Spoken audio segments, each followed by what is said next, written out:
Wherever you go, there you are. How many of you have heard that beautiful statement before?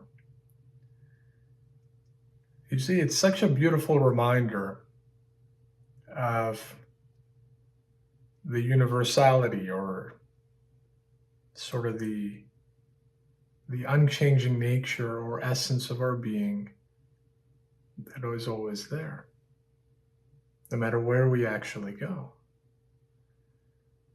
Right? We think sometimes if we go to a different place, right, that we're going to change as a person. And yes, on the surface, on the exterior, there will probably be some changes, right? Maybe that place is new and unfamiliar, and you might experience certain things, you might experience certain emotions. On the flip side, maybe that gets your sense of adventure racing, and you want to explore and do different things. Maybe it gives you just a little bit of a break from your routine, right? That's why we vacation. It's not necessarily that that destination is better than ours. It's just we're getting a routine. We're getting a break from our routine. And so any sort of place that we can go, theoretically, we can get that same break and routine. If the locations were reversed, we still would benefit from that. So it's not so much that we're necessarily changing.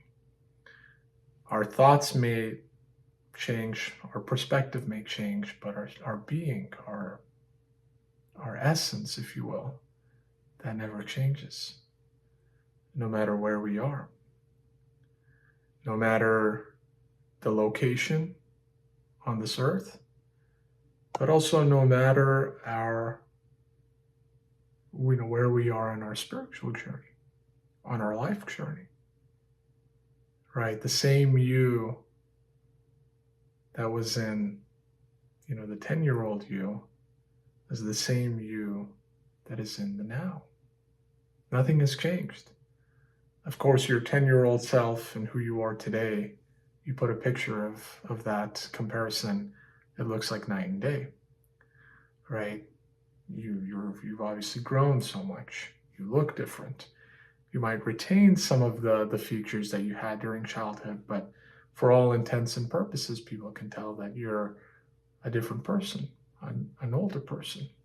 Sometimes they might not even be able to tell that that was the 10-year-old you. And we focus a lot on that external quality and that external growth, that external change, when that soul, that same soul, has always lived throughout and will always live throughout. That same soul will live with you every single minute of your life, every place in your life, and there's no sense of change there at all. So that's really what we mean when we say, wherever you go, there you are. Wherever you go in your spiritual journey, right? Sometimes we think that it seems like it, right? It seems like when we see a spiritual transformation in ourselves or in others, we might comment, wow, what a transformation. This person is totally different. I can't believe who this person is today. I can't believe who I am today. But guess what? Who that person is now could not have happened without who that person was yesterday. They're all interrelated. The butterfly will always have the caterpillar inside it. It's not that a butterfly could form without a caterpillar. We look at a butterfly, we admire its beauty, we admire its sort of grace and gentleness. Many of us probably do not show that same reaction to a caterpillar. And the same is true, right? When you see the Dalai Lama, when you see a Thich Nhat Hanh, when you see a Eckhart Tolle, when you see these sort of spiritual lights, these notable luminaries in the world, you see a transformed state. You probably don't see the state that they were in before. But guess what? There was a state that they were in before. Not to say that there's good and bad, right? That's all sort of subjective, that's all secondary. But there is that transformation. We see the transformed state, but we have to remember that there's also who they are today, or who they were at their, when they were embodying this earth. It's always been there, right? It's always been there. So no matter how much they grew, no matter how much they developed, just like all of us, it's always there. So what can we learn from this statement, right? It sounds beautiful, it is beautiful, but what can we learn from that statement? Wherever you go, there you are. Well, one, we can learn that everything we ever need is right inside us. It's within us. The keys to our transformation lie right here, in the very palms of our hands.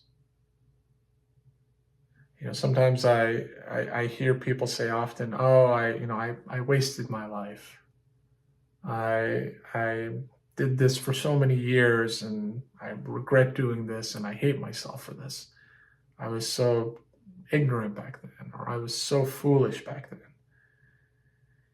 And they're not able to channel that energy into a positive framework or into a positive direction. Rather, it's just complaining, regretting, negativity, toxicity. And sometimes I have to remind them gently that, who you are today is a reflection of that, right? If you're changing today, right? If you're wanting to grow and be better today, and let's say you're already on the track to doing so, don't just discount how you were before, because you needed to be that way in order for this day to come.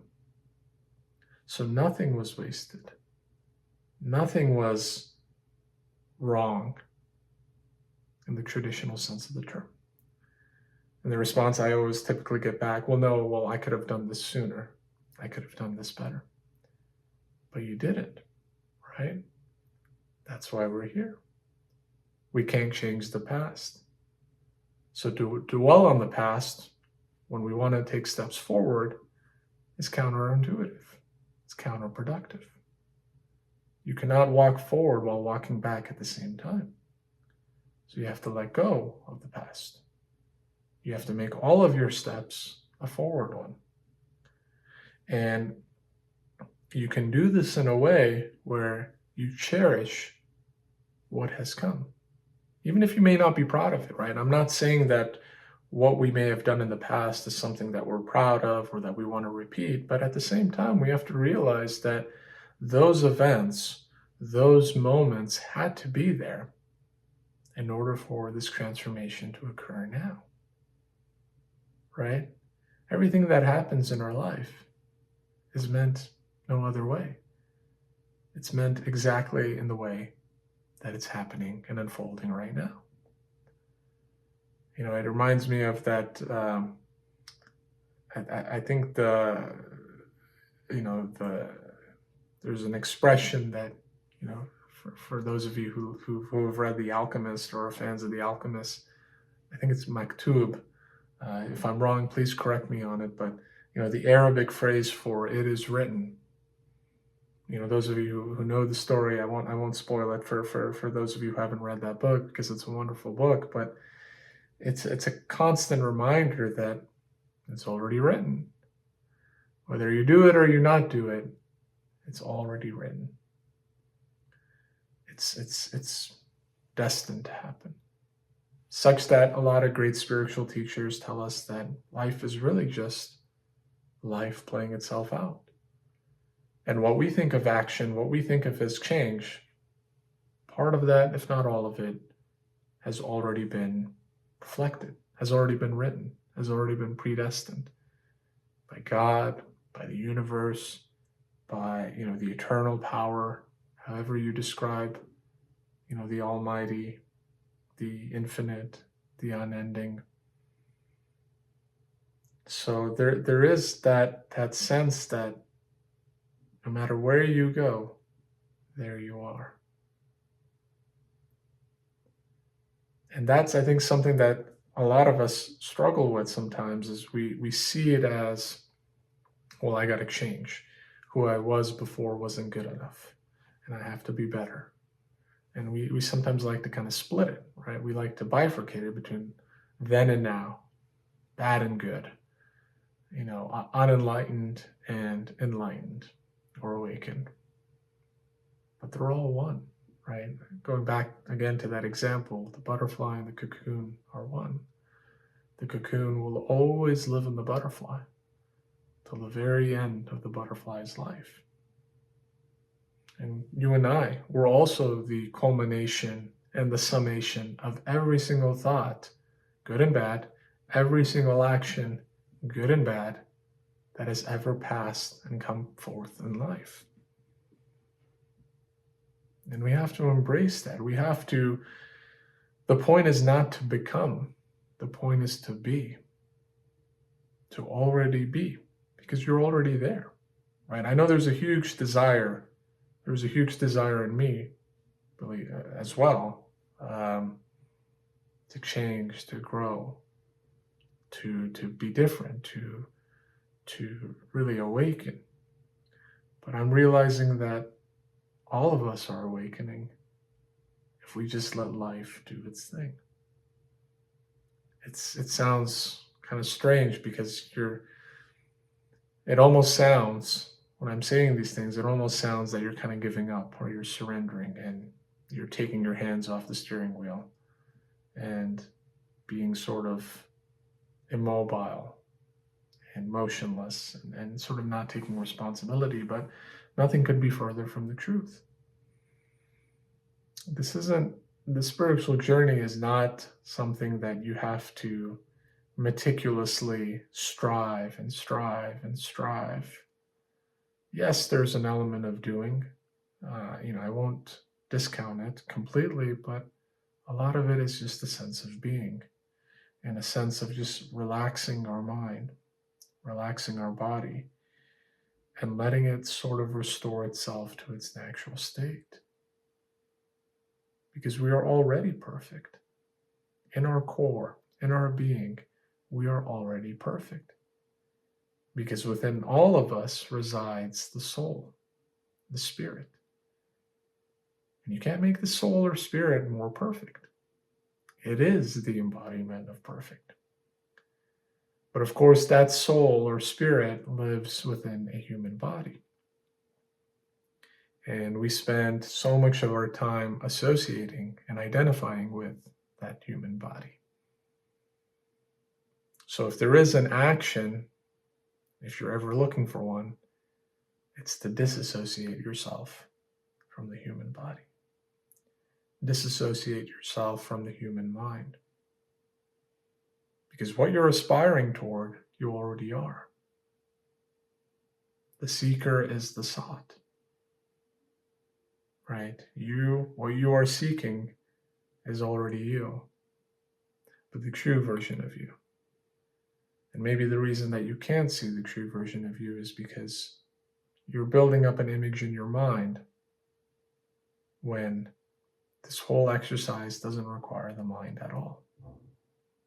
It doesn't require thoughts. It doesn't require human faculties because those are susceptible to mistake and error and falsehoods. Whereas the heart, the soul, the spirit, they're free from error. They're free from misjudgment. They're free from emotions and thoughts and anything else that is subject to change. So keep that in mind, right? This is, I think there's a lot more that can be said about this statement. I find that with every passing instance, with every time that I come across that statement, I always uncover a different layer and I uncover a different perspective. And I'm curious if you guys have, I'm sure you probably do have some sort of a perspective or experience with this statement. Wherever you go, there you are. But if you do, I would love to hear it in the comments below, or however else you see fit, because it's such a deep and fascinating topic. I know there's been a lot written about it.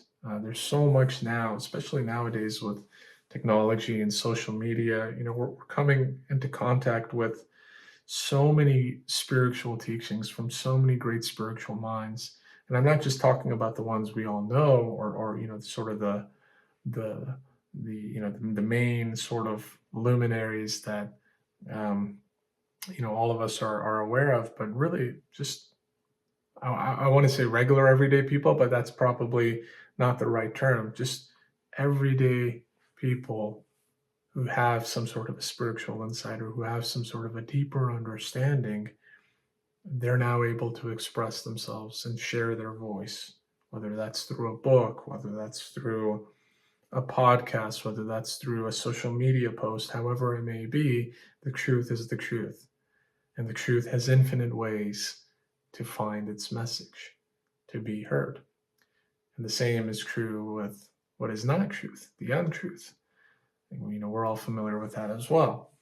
But the whole point here is that your essence never changes. No matter how old you get, no matter where you go, wherever you go, there you are. And the sooner you can realize this, the sooner you can come to terms with this and actually embrace it, actually feel it, right? Not just make sense of it from an intellectual standpoint, because there is a difference, right? There is a difference between, I know there are some folks that when they read a spiritual book, or when they come across a spiritual teaching, and they try to philosophize and think, in abstract terms, but thinking is only so much, right? It's not the thinking that's necessarily going to be the difference. It's the feeling, it's the embracing. Believe me, your soul knows so much more than your mind can ever know. So trust that knowing, trust that deeper knowing. We may call it an alternative form of knowing, but it's really a deeper form of knowing, a truer form of knowing, a more visceral feel of knowing, something that feels right to us. Just like when we walk into a place that we sense as not being right, or maybe being dangerous.